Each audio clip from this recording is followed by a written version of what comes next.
Hi, and welcome to the show. Rate and review at kevinmd.com/rate. Subscribe at kevinmd.com/podcast. Today, we welcome back on the show Dennis Hursh. He is a physician contract lawyer. He's been on the show multiple times giving fantastic, valuable advice about negotiating physician contracts. To look at his prior episodes, let's go to kevinmd.com/podcast, upper right-hand corner, the search bar, search for Dennis Hursh, and you can see a lot of his prior episodes. Now, for those who aren't familiar, Dennis, just briefly share your story and journey to where you are today. Well, I started representing physicians when my firstborn child had some serious congenital heart defects, and we ended up spending about 8 of the first 12 months of her life at Children's Hospital in Philadelphia. And one particular night, everything was failing. She was really going down fast. And even though it was a very busy NICU, the cardiology fellow and the intensive care fellow literally stayed by her bed all night long. And I think the thing that got me started was the cardiology fellow excused himself and apologized because he said he had to get sustenance, and he ran downstairs. And just the idea that somebody felt they needed to apologize to me because they had to eat really hit a point. Well, she came through and she's doing fine. I thanked them. I sent a letter to the hospital commending them. It just didn't seem like enough for my child's life. So I sort of, right from that point, began trying to represent physicians exclusively and trying to help them with the professional issues that they have. So I really feel a debt to the profession. I don't think I'll ever be able to repay, but hopefully I can repay a little of it. So you've been doing this for a while now, representing physicians and negotiating a lot of contracts with various entities. Now, during your career, as you reflect on this, what has surprised you the most? I think there's so many, but I think one of the biggest things is that physicians really don't have an idea of what they're worth. Just yesterday, I was talking to somebody who's been in practice for about 6 years, switching jobs, and he was shocked when I commented on the letter that he ought to be paid for supervising mid-levels. He'd never heard of that. And I also commented you should be paid for excessive call. And again, something they've never heard of. And I see it all the time. Physicians go through all this training and all the things that they do for people, and that they really don't seem to have a sense of what they're worth. And they also are very gullible in some senses. Somebody hands them something and says, this is our standard contract, and they believe it and they sign it. And then, years later, they're talking to people and say, oh, I got that out of my contract.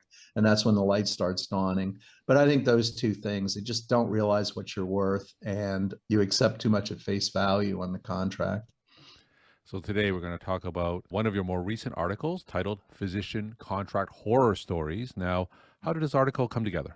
Actually, it was Halloween, and I started seeing horror stories. I said, boy, I could tell a few horror stories. And over the years, I've had a few that really were pretty horrific. I mentioned one where I was representing a physician who was joining a solo practitioner. And there were a lot of issues in the contract. And I sent a review letter. They made some changes, but one of the things that wasn't changed was I asked that that call would be equitably allocated, and came back the same language that the practice would assign call. So I was talking to the attorney, and you could tell the attorney was a little uncomfortable, was kind of hemming and hawing. And I said, well, why can't we make it equitable? And he said, well, here's the thing. My client has been doing call 24/7 for 7 years now. So he really thinks that your client should do call 24/7 for a few years to even it out. And he said, I'm concerned that somebody might argue, but that's not equitable. I said, yeah, I think somebody would. so, I mean, those are the kind of things that if she had just signed that contract, she would have been in for a very rude surprise on her first week when she was told you're on call for the next couple of years, I think. And if you didn't bring that up, would your client had known that? No, I don't think so. I mean, it was assigned because everybody assigns call is generally assigned by the practice. So that wasn't a provision that struck her as being something that needed to be addressed.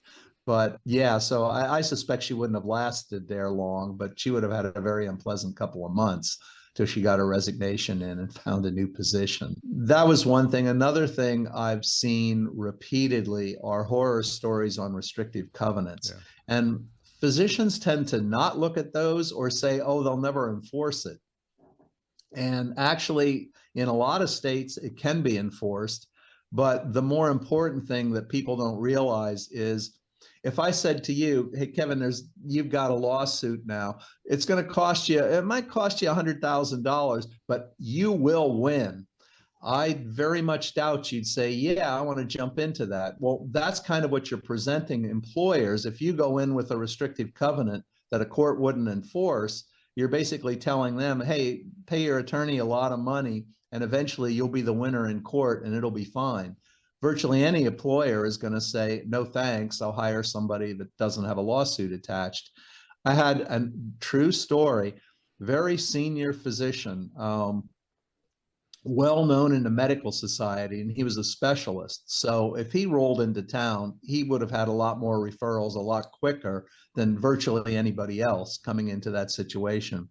He had signed a 65-mile restrictive covenant. He was looking at a hospital that was 63 miles away from his prior employer.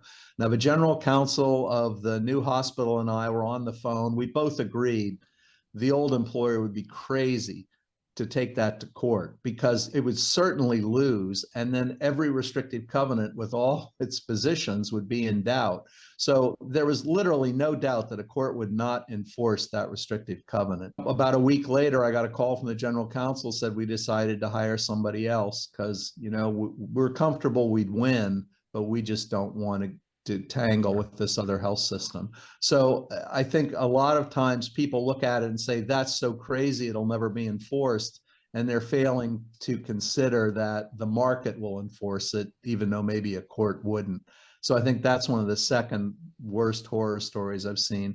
And another thing that trips up physicians is tail coverage. Yeah, before getting to that, let me ask that question about restricted covenants. So is there a reasonable restrictive covenant that physicians should accept? Should it be a certain mileage? Because short of getting it completely removed, what is a reasonable restrictive covenant to accept? Well, and I think it depends on your specialty and it depends on the area. In Manhattan, I usually get about 2 blocks east and west and maybe 5 blocks north and south. If you're in rural Montana and people are driving 30 miles for their groceries, then obviously a much bigger restrictive covenant is appropriate. I usually go for my standard one is 5 miles. I think even in a city, 5 miles is enough that patients will have other choices. And so you're not saying, well, I'm the only game in town. And again, it depends on the area. It also depends on the specialty. If you're a subspecialist, then probably a restrictive covenant is bigger. You know, a pediatric cardiologist specializing in electrophysiology is probably going to have a bigger restrictive covenant, and appropriately, than say a pediatrician or a cardiologist. So, you know, there's a lot of factors. Kind of my standard is 1 year, the lesser of 1 year, or the time you worked for the employer, and a 5 mile. Again, you know, with lots of exceptions. Now, how hard should physicians fight to limit restrictive covenants? Because like you said, employers can sometimes just hire someone else that may not have such a stringent criteria for that. How hard should they fight for those limitations? I think very hard because another thing, we talked about not knowing their worth. Physicians compete their whole career. I mean, to get where you are today, you've done a whole lot of competition. You must be a competitive person, or frankly, you wouldn't have succeeded at where you are. And I don't think you're unique in that. So they're very competitive, but physicians tend to forget that once a job offer has been made, they want, for whatever reason, they may have had 5 or 6 CVs, but for whatever reason, they want you. So it's very reasonable to try and fight a restrictive covenant. And I think it's very important. You know, people starting out either say, well, I figure I'll be here my whole career, or they just say, hey, it's a job and I'll take it. And that's the thing. The problem is you've been there 3 years and now you have a nice practice. Maybe, if you're a specialist, you've got a lot of referral sources referring to you. If you're primary care, you've got your own patient panel and people are coming to see you. At that point, it's really tough if your restrictive covenant means you move out of town. And again, coming out of medical school, maybe you're single and no family. It starts to become very significant if you have kids in school. And your choice is now, I'm either going to commute 50 miles every day or I'm going to move my kids out of school and start over a new practice. So I think it's very much worth fighting over. All right. You talk about another horror story. Who pays for tail coverage?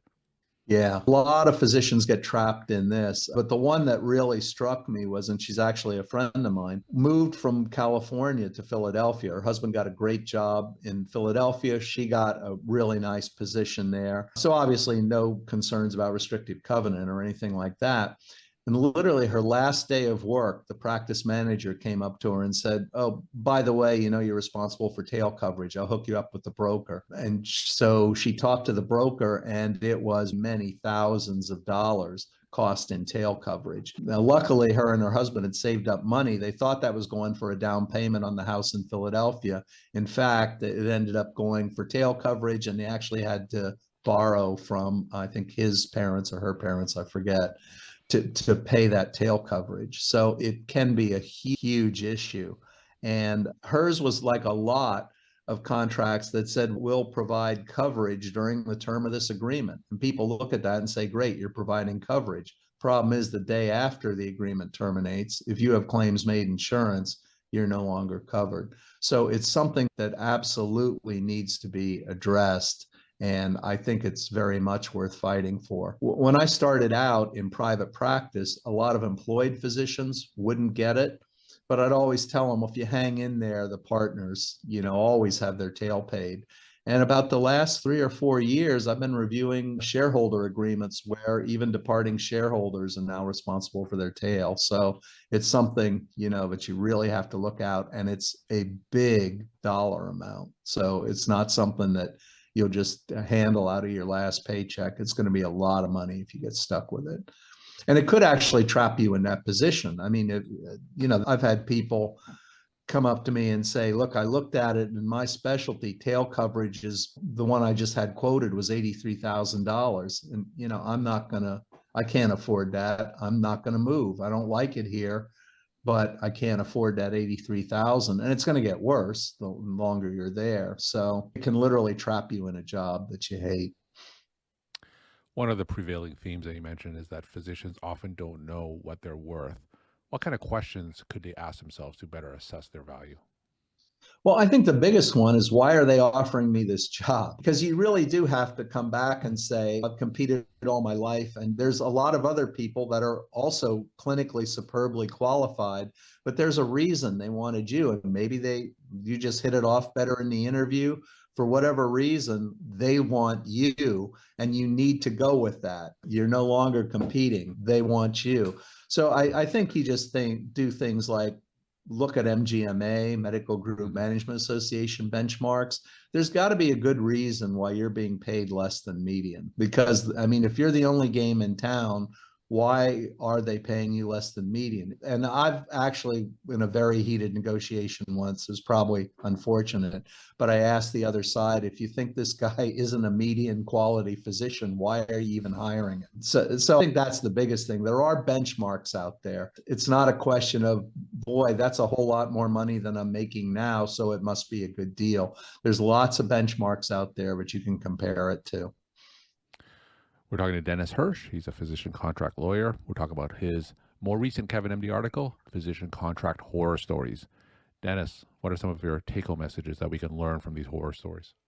Well, I'm biased because I review physician employment agreements, but I really think that it's something you should have an attorney who's experienced in physician employment agreements reviews. A lot of these things were not obvious. I mean, the 65-mile restrictive covenant wasn't, but the call coverage was not at all obvious. Somebody that hasn't reviewed a lot of the agreements would have looked at that as a very innocuous provision. And the same with the tail coverage. It's not necessarily obvious on the face of the agreement. So you may need somebody that says, hey, this isn't clear, we need clarification.